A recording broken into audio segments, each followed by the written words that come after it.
Et puis des nouvelles dans l'Est de la République démocratique du Congo, c'est aussi cet appel pressant des forces armées. Le FARDC appelle tous les groupes armés à une reddition sans condition. Suivez. L'adresse du chef de l'État, son Excellence Félix Antoine Tshisekedi Tshilombo, demandant aux groupes armés de déposer les armes. Voici encore les retombées dans le territoire de Massissi, un groupement Oufan-Mando. Nous sommes en province du Nord Kivu.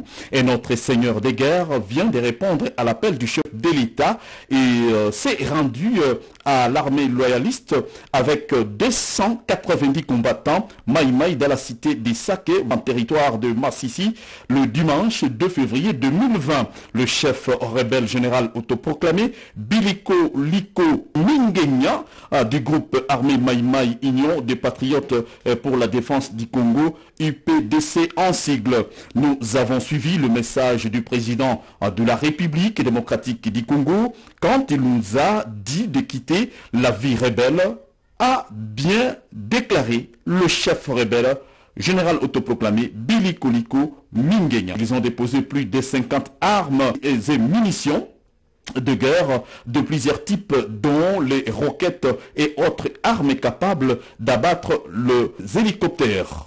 Ces armes et munitions ont été remises entre les mains du général William Kabangu, commandant des opérations Sokola 2. Le porte-parole des opérations Sokola 2, Major Ndjike Kaiko. Nous sommes en train de mettre une pression très importante sur tous les groupes armés sans préférence aucune, en dehors des actions bien sûr des grandes envergures que nous sommes en train de mener.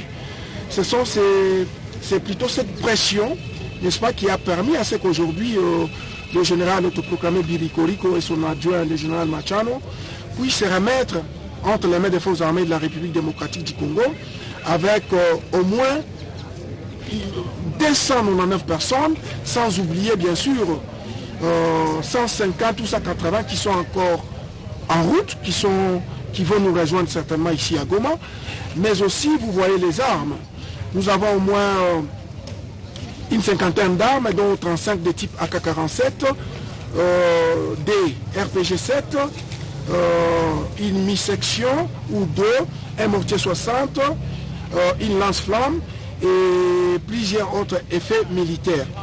Une particularité peut-être pour ces groupes armés, pourquoi est-ce que nous avons fait une très grande pression sur ces groupes armés, c'est parce que c'est l'un des rares groupes armés qui détenait des armes qui pouvaient abattre même un hélicoptère.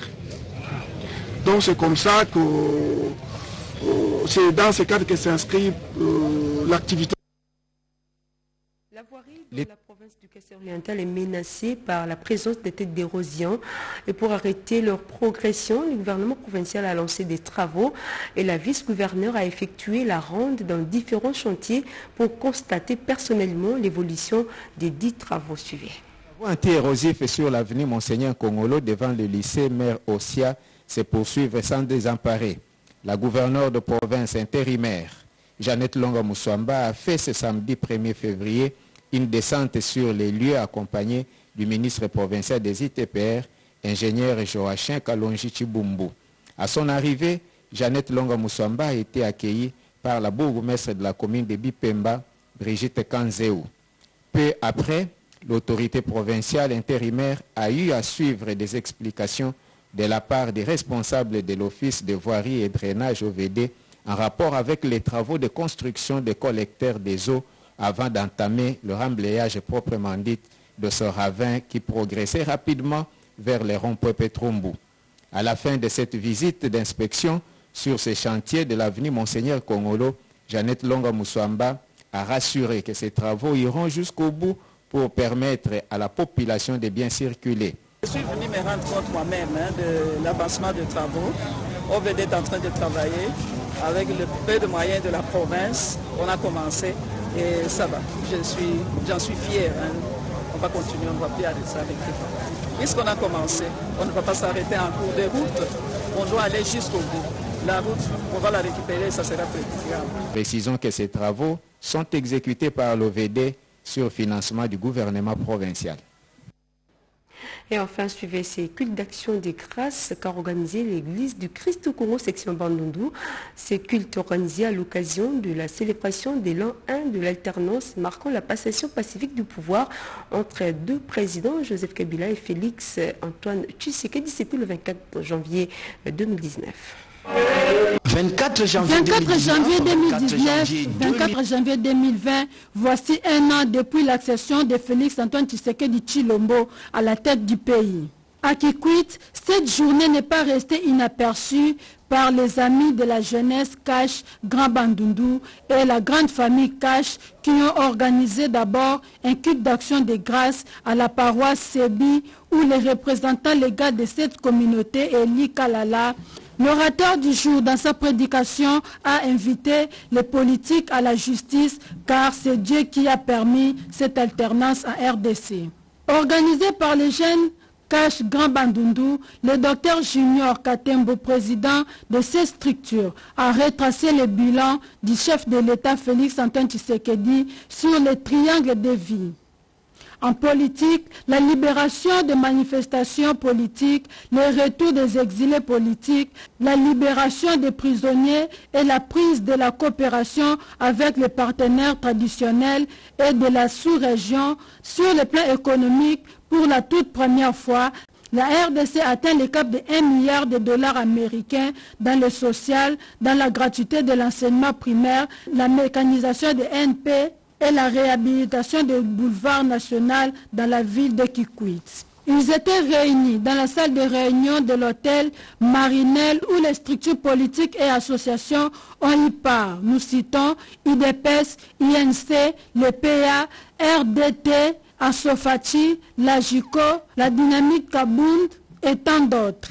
Ces derniers restent fidèles à leur leader appelé affectueusement Fatih Béton, le peuple d'abord. Les ordres perpétrés par des étudiants de l'université de Kinshasa et d'autres institutions universitaires ayant causé mort d'hommes et des dégâts matériels, les frais académiques, deux sujets importants qui ont fait l'objet des échanges entre le bureau du CENSA et la délégation des responsables des étudiants. Le président du CENSA, Joseph Olengankoy, dans sa quête permanente de la paix sociale, a reçu ces étudiants et les a entendus.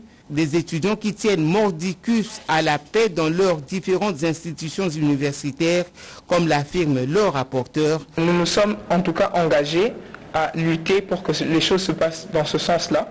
Et nous avons même sollicité le soutien, l'aide, l'assistance du président du CENSA et également de tous les autres acteurs politiques qui accompagnent l'étudiant congolais, de telle sorte que les mesures soient prises de façon efficace pour que la voix de l'étudiant congolais soit entendue. Le président du CENSA, à travers son rapporteur, s'engage à s'investir pour une paix durable dans les milieux universitaires en privilégiant le dialogue. Les comportements et les propos de tout un chacun ne sont pas incompatibles avec la paix. Et c'est dans ce sens que quand les étudiants se soulèvent, c'est une question qui met mal à l'aise tout le monde. Nous allons faire des recommandations au chef de l'État, au Premier ministre et aussi au ministre de l'ESU pour qu'ensemble, même aux étudiants eux-mêmes, nous avons insisté sur les dialogues. La paix, rien que la paix dans les universités, le CENSA y croit dur comme fer. De l'homme et à l'économie en République démocratique du Congo ont été au centre de l'entretien que le président de la République Félix Antoine Tshisekedi Tshilombo a eu en début de semaine avec la haut-commissaire des Nations Unies aux droits de l'homme, Michelle Bachelet. Et là, au cours de cette entrevue, rassurer les chefs de l'État du soutien accru de la MONUSCO dans les domaines des droits de l'homme, de l'économie, du social et de la culture. La situation dans les prisons et des mécanismes indispensables d'amélioration du système judiciaire en RDC ont été aussi évoqués au cours des échanges. Pour la haut-commissaire des Nations Unies, il y a aussi la nécessité d'améliorer l'administration de la justice afin que les victimes aient droit à la réparation. C'est une tradition désormais respectée en début d'année en République démocratique du Congo. Les ambassadeurs et chefs des missions diplomatiques accrédités à Kinshasa ont été reçus ce jeudi 30 janvier 2020 au Palais de la Nation pour une cérémonie grandiose d'échange de vœux entre le président de la République et les corps diplomatiques. La mythique salle de congrès qui avait abrité la déclaration de l'indépendance sur la RDC, a servi de cadre à cette cérémonie ponctuée de 2 allocutions des circonstances. D'abord, celle de vœux du doyen du corps diplomatique, l'ambassadeur du Cameroun, Martin Chungong Ayafor, au président de la République. Il a exprimé la disponibilité des ambassadeurs et chefs des missions diplomatiques à accompagner la RDC dans ses efforts de relever les défis de son développement et de son émergence. Il n'a pas manqué de saluer la diplomatie agissante du chef de l'État, se manifestant par sa volonté d'ouverture et de dialogue. Le président de la République, Félix-Antoine Tshisekedi Tshilombo, a réciproqué les vœux les meilleurs au corps diplomatique. Il a circonscrit la place qu'occupe la diplomatie dans le développement de la RDC. Aujourd'hui, le pays a brisé son isolement diplomatique, amélioré et normalisé les relations avec ses voisins et tous ses partenaires. La RDC a repris sa place dans les concerts des nations, a renchéri le chef de l'État qui a aussi évoqué les défis auxquels fait face le pays, en l'occurrence la situation sécuritaire dans l'est de la RDC et la maladie à virus Ebola qui sévit dans cette même partie du pays, avant de saluer la mobilisation des pays amis dans la lutte contre ces fléaux. Le président de la République a réitéré sa déclaration de 2020, une année d'action. Deuxième temps fort de la cérémonie, la poignée des mains avec les membres du corps diplomatique dans les somptueux couloirs du palais de la nation. Tour à tour, le chef de l'État a salué ses hôtes, les ambassadeurs, les chefs des corps diplomatiques et autres représentants des différents pays amis de la RDC. Le Conseil supérieur de la défense s'est réuni au cours de la semaine sous la haute direction du chef de l'État, commandant suprême des forces armées de la RDC et de la police nationale, Félix Antoine Tshisekedi Tshilombo. Des renseignements lui ont été fournis sur la situation sécuritaire relativement calme sur l'ensemble du territoire national et sur celle des éléments des forces armées de la RDC engagés au front pour combattre les forces négatives des ADF Nalu et autres groupes fauteurs de troubles dans l'est du pays. Les FARDC poursuivent leurs opérations de la traque de l'ennemi avec la récupération des bastions des rebelles ougandais des ADF Nalu.